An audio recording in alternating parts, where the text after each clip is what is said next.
नमस्कार। आज हम गोता लगा रहे हैं एक ऐसी कहानी में जहां गुरुवार का दिन मतलब वाकई बहुत बहुत बुरा हो सकता है। ये कहानी है आर्थर डेंट नाम के एक आम अंग्रेज की, जिसका घर टूटने वाला है और बस यहीं से चीजें अजीब होना शुरू होती है। बिल्कुल। और कहानी एकदम से मतलब बड़े स्केल पे पहुंच जाती है। पता चलता है कि पृथ्वी, जिसे हम इतना जरूरी समझते हैं, वो आकाशगंगा के एक अनदेखे से कोने में बस एक छोटा सा ग्रह है और उसके ज्यादातर रहने वाले लोग अक्सर दुखी रहते हैं। और जैसे आर्थर का घर टूटने वाला है, वैसे ही पूरी पृथ्वी भी एक नए हाइपरस्पेस बाईपास के लिए उसे उड़ा दिया जाना है। उड़ा दिया जाना है, अरे बाप रे। और इसी उथल पुथल के बीच जिक्र आता है एक कमाल की किताब का, The Hitchhiker's Guide to the Galaxy. हाँ, वो किताब। कहते हैं ये एनसाइक्लोपीडिया गैलेक्टिका से सस्ती है और ज्यादा पॉपुलर भी है। और सबसे खास बात, उसके कवर पर बड़े बड़े अक्षरों में लिखा है, घबराएं नहीं, मतलब डोंट पैनिक। घबराए नहीं, ये सलाह तो शायद बहुत काम की है जिस हिसाब से चीजें हो रही हैं। तो आर्थर की कहानी उसके घर को बचाने की कोशिश से शुरू होती है।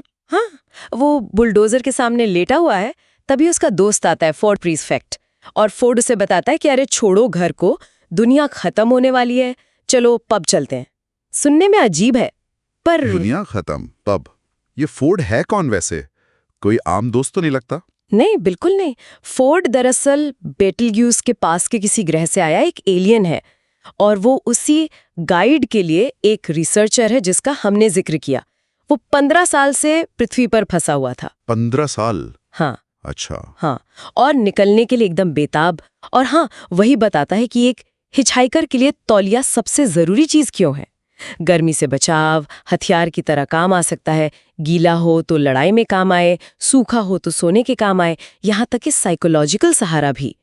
एक समझदार हिचहाइकर हमेशा जानता है कि उसका तौलिया कहाँ है। तौलिया, कमाल है।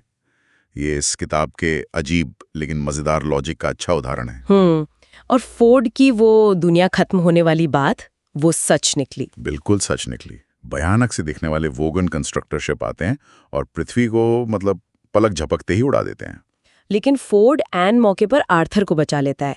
वो लोग टेलीपोर्ट होकर एक वोगन शिप पर पहुंच जाते हैं। वोगन शिप पर? उन्हीं के शिप पर जिन्होंने पृथ्वी उड़ाई? हाँ, और ये वोगन बड़े अजीब है, एकदम सरकारी बाबू टाइप, नियम कानून में अटके हुए, और बहुत ही बुरे कवि। उनकी कविता सुनना टॉर्चर से कम नहीं। और मजे की बात यह है कि उन्हें लगता है कि उनकी कविता बहुत अच्छी है। हाँ। तो फिर क्या हुआ? उन्हें सजा के तौर पर, मतलब वोगन कविता सुनाने के बाद, शिप से बाहर अंतरिक्ष में फेंक दिया जाता है। क्या? सीधे स्पेस में फेंक दिया? हाँ। फिर तो खत्म। नहीं, यही कहानी और मजेदार होती है। यही एंट्री होती है बैबल मछली की, एक छोटी सी पीली सी मछली, जिसे अगर आप कान में डाल लें तो आप कोई भी भाषा समझ सकते हैं, इंस्टेंट ट्रांसलेशन। अरे वाह, ये तो बहुत काम की चीज है ना? और किताब में इसका एक बड़ा दिलचस्प तर्क भी है। ये इतनी कमाल की चीज है कि ये ईश्वर के अस्तित्व का सबूत बन जाती है। मतलब इतनी उपयोगी चीज बाय चांस कैसे बन सकती? हाँ। पर फिर तर्क ये है कि ईश्वर कहता, सबूत से तो विश्वास खत्म हो जाता है, और बिना विश्वास के मैं कुछ नहीं, और वो तर्क के धुएं में गायब हो जाता है। ये लेखक का सिस्टम और लॉजिक पर एक तरह का मजाक है। वाह, क्या सोच है। तो वो बच गए स्पेस में, मछली ने बचाया? नहीं, मछली ने नहीं बचाया, लेकिन बचने का तरीका बड़ा अजीब था। अंतरिक्ष में फेंके जाने की ठीक 29 सेकंड्स बाद, मतलब मरने से बस 1 सेकंड पहले, उन्हें एक शिप बचा लेता है। पर यह कोई आम शिप नहीं है, ये चलता है इन्फिनिट इम्प्रॉबेबिलिटी ड्राइव से। इन्फिनिट इम्प्रॉबेबिलिटी ड्राइव, ये क्या चीज है? ये ड्राइव इतनी अनोखी है कि ये शिप को एक ही पल में ब्रह्मांड की हर मुमकिन जगह से गुजार देती है। इसका नतीजा ये होता है कि कुछ भी, कितना भी नामुमकिन क्यों ना हो, वो हो जाता है। जैसे ही उन्हें बचाया गया, पीछे से आ रही मिसाइलें अचानक पिटूनिया के गमले और एक बड़ी सी वेल में बदल गईं। मिसाइलें पिटूनिया और वेल बन गई? हाँ। तो ये तो मतलब हद ही है। किसका था ये शिप? ये शिप था हार्ट ऑफ गोल्ड, और इसे चुराया था गैलेक्सी के प्रेसिडेंट ज़ैफर्ड बिबलब्रॉक्स ने। ज़ैफर्ड भी कोई आम प्रेसिडेंट नहीं है। उसके 2 सिर हैं, 3 हाथ हैं, और वो बेहद मनमौजी, क्रेजी टाइप का है। 2 सिर वाला प्रेसिडेंट? हाँ, और शिप पर एक रोबोट भी है, मार्विन द पैरानॉइड एंड्रॉइड। उसका दिमाग तो एक छोटे ग्रह जितना बड़ा है, पर वो हमेशा डिप्रेशन में रहता है, हर चीज से दुखी। और शिप पर है ट्रिलियन, जो ज़ैफोर्ड की साथी है, और इत्तेफाक से ये वही लड़की है जिससे आर्थर कभी पृथ्वी पर एक पार्टी में मिला था। क्या कह रहे हो? वही लड़की? ब्रह्मांड वाकई छोटा है। और ये ज़ैफोर्ड, उसने शिप क्यों चुराया? और आपने कहा उसके दिमाग के हिस्से बंद है। हाँ, ज़ैफोर्ड ने प्रेसिडेंट बनने के लिए अपने दिमाग के कुछ हिस्से लॉक करवा दिए थे, ताकि कोई ये न जान सके कि उसका असली मकसद क्या है। मजे की बात यह है कि अब उसे खुद भी नहीं पता कि वो हिस्से क्यों लॉक है या उसका असली प्लान क्या था। वो बस एक धुंधली सी फीलिंग के पीछे जा रहा है कि उसे कुछ बहुत जरूरी खोजना है। 2 सिर वाला प्रेसिडेंट, डिप्रेस्ड रोबोट, पुरानी जान पहचान वाली लड़की, ये सफर तो और भी अजीब होता जा रहा है। अब कहाँ जा रहे हैं सब लोग? ज़ैफोर्ड उन्हें मैग्राथिया नाम के ग्रह पर ले जा रहा है। ये एक तरह का मिथिकल ग्रह है, मतलब कहानियों वाला। कहा जाता है कि यहाँ के लोग पुराने जमाने में ग्रह बनाया करते थे, कस्टम मेड लग्जरी प्लैनेट्स, अमीर लोगों के लिए। ग्रह बनाते थे? सच में? हाँ, कहानी के हिसाब से तो यही है। ज़ैफोर्ड को लगता है कि इस ग्रह पर उसे कुछ बहुत बड़ा, बहुत ज़रूरी मिलेगा, पर क्या, ये उसे भी ठीक से नहीं पता। और मग्राथिया पर पहुंचकर आर्थर की मुलाकात होती है स्लार्टी बार्टफास्ट नाम के ग्रह डिजाइनर से, जो नॉर्वे के फ्योर्ड्स डिजाइन करने के लिए अवार्ड जीत चुका है। स्लार्टी बार्टफास्ट, क्या नाम है! बिल्कुल। और यही स्लार्टी बार्टफास्ट कहानी का सबसे बड़ा राज खोलता है।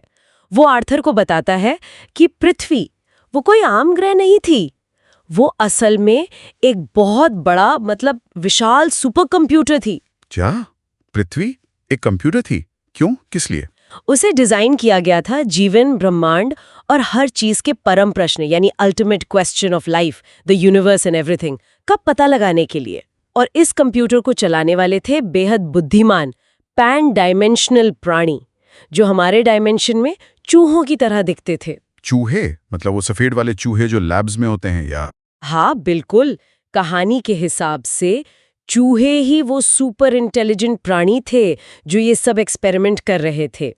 उनसे पहले एक और सुपर कंप्यूटर था, डीप थॉट। उसने 7.5 मिलियन साल लगाए थे उस परम प्रश्न का उत्तर खोजने में। 7.5 मिलियन साल? तो क्या उत्तर मिला? उत्तर मिला 42। 42? बस? ये कैसा जवाब हुआ? इसका क्या मतलब है? यही तो असली प्रॉब्लम थी। डीप थॉट ने जवाब तो दे दिया 42, पर किसी को ये नहीं पता चला कि आखिर वो सवाल क्या था जिसका जवाब 42 है। इसीलिए तो पृथ्वी रूपी कंप्यूटर बनाया गया था, ताकि वो असली परम प्रश्न खोजा जा सके। ये शायद इस बात पर कटाक्ष है कि हम इंसानों की तरह जवाब तो ढूंढ लेते हैं, पर अक्सर ये भूल जाते हैं कि सही सवाल पूछना क्या था। कमाल है। तो क्या पृथ्वी ने वो सवाल खोज लिया? नहीं, बेचारी पृथ्वी अपना प्रोग्राम पूरा होने से ठीक 5 मिनट पहले उन वॉगनों ने उसे उड़ा दिया, और अब वो चूहे, यानी वो सुपर इंटेलिजेंट प्राणी, आर्थर के पीछे पड़े हैं। आर्थर के पीछे?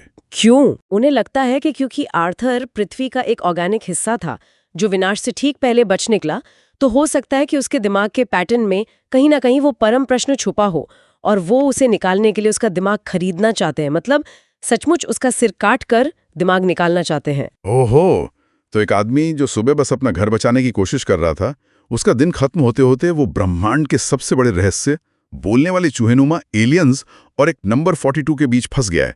क्या गजब का सफर है। बिल्कुल। और ये कहानी हमें इसी सोच के साथ छोड़ जाती है। अगर पृथ्वी वाकई वो कंप्यूटर थी जिसे परम प्रश्न खोजना था, और आर्थर उस कंप्यूटर का वो हिस्सा था जो बच गया, तो क्या वो सवाल वाकई उसके दिमाग में कहीं दबा हुआ है? और अगर है, तो वो चूहे उसे कैसे हासिल करने की कोशिश करेंगे? ये सोचने वाली बात है ना?